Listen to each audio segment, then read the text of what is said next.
Troublesome trucks. James did not see the Fat Controller for several days. They left James alone in the shed, and they didn't even allow him to go push the coaches and trucks in the yard. Oh dear, he thought sadly. I'll never be out anymore. I shall have to stay in the shed for always. And no one will ever see my red coat of paint again. Oh dear, oh dear. James began to cry. Just then the Fat Controller came along. I see you are sorry, James, he said, and I hope now that you will be a better engine. You have given me a lot of trouble. People are laughing at my railway, and I do not like that at all. I am very sorry, sir. I will try hard to behave. That's a good engine, said Tom kindly. I want you to pull some trucks for me. Run along and find them.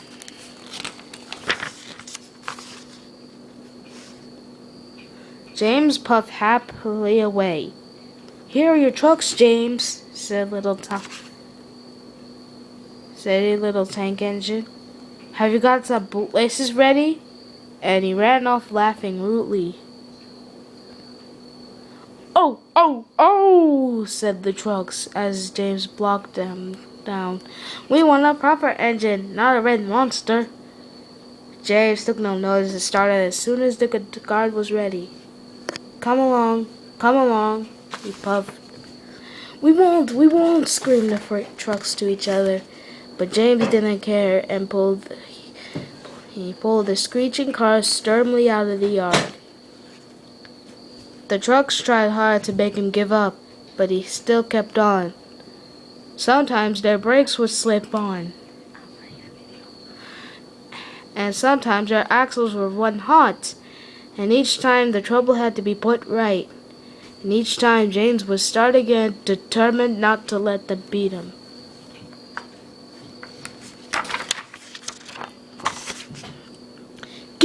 Give up, you can't pull us, you can't, called the trucks. I can and I will, puffed James, and slowly but surely he pulled them along the line. At last he saw Gordon's hill ahead. Look out for trouble, James, warned his driver. We'll go fast and get them up before they know it. Don't let them stop you. So James went faster, and soon they were halfway up the hill. I'm doing it, he panted. But with his hard work, will the top never come? He thought Then with a sudden jerk, it all came easier. I've done it, Hooray! It's easy now. But his driver shut off steam. They've done it again. We left our tail behind. Look! The last 10 trucks were running backwards down the hill. The coupling had snapped. But the guard was very brave, very careful, and clearly he made them stop. Then he got out and walked down the line with his red flag. That's why it was easy, said James as they backed the car carefully down. What silly things trucks are! There might have been an accident. Meanwhile, the guard had stopped, who was pulling 3 coaches. Shall I help you, James? called Edward. No thank you, said James. I'll pull it myself. Good. Don't let them beat you. James got ready with a peep peep, and I can do it, he puffed. And he puffed as hard as he could. Peep, peep, peep, peep, peep. You're doing well, whistled Nan and Edward as James slowly struggled up the hill with a cloud of smoke and steam pouring from his funnel. I've done it, he panted as disappearing over the top. They reached the station safe. They reached the station and was resting in the yard when Edward popped up with a cheerful peep peep. Then, walking towards him across from the rail,